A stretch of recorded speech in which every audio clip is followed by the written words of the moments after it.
I know what to do.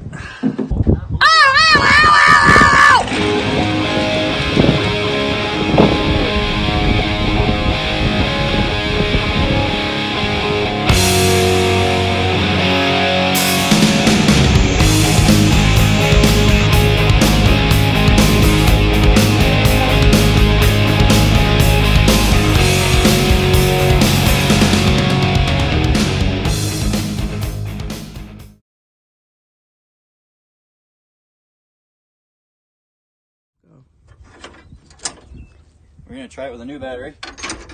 Haven't changed the fuel filter yet. Let's just make sure that it's not going to explode. Yeah.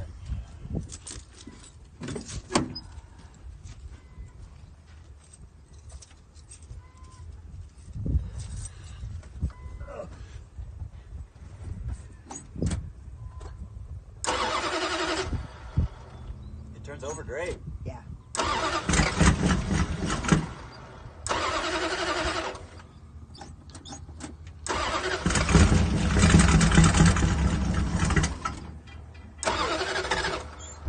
As you can see, it started, and so we went about, and I had to put in a new air filter because for some reason mine was missing, and I needed to replace the fuel filter, obviously, because good lord, that varnish stuff is nasty. You can smell it when you're walking around the car, or could.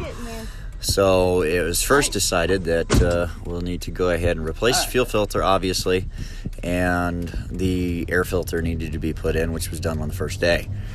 On this second day of working on it, and it's still starting with this nasty gas that's in it, me still unaware of how much was actually in the car.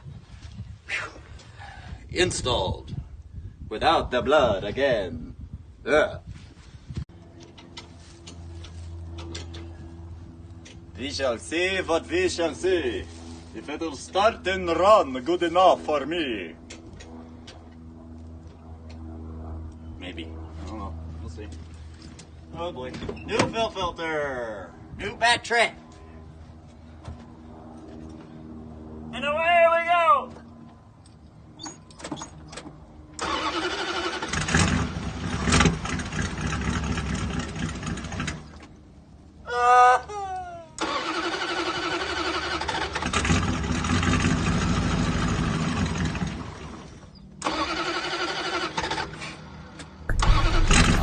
Replaced the fuel filter and in messing around with it, and it's still not running right, as you'll see.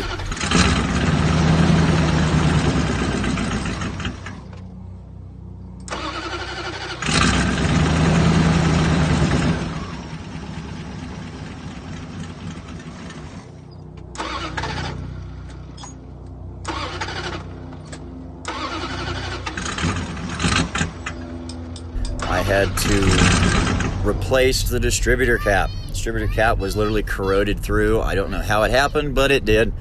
Day 3. New distributor cap. New battery still. New fuel filter.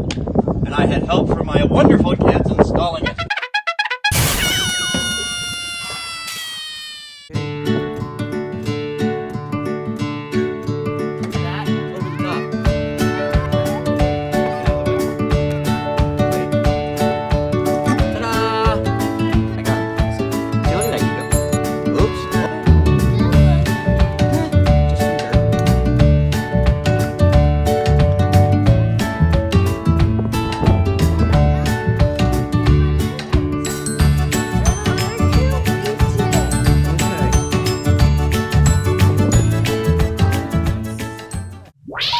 Please hang up and try again.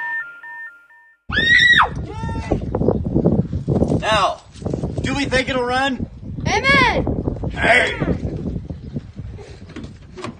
On for the money! Two for the Two show! for the show! 3 to get ready! Dad? 40 go! Or not.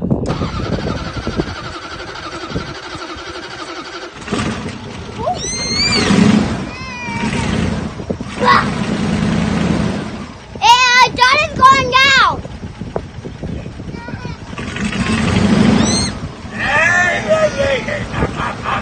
Yippee! Keep away!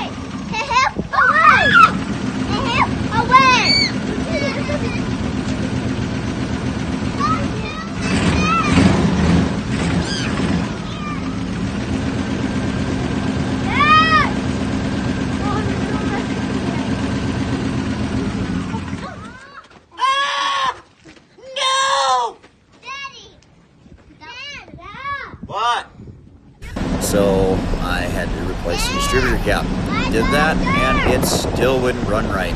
So then it was decided, after monkeying around with it, that I would have to go ahead and drop the gas tank. And this was a process that was spread out over about 3 or 4 days worth of work, not including the 2 days involved in soaking the tank.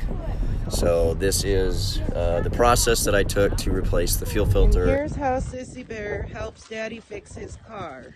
He's Chrysler Fifth Avenue.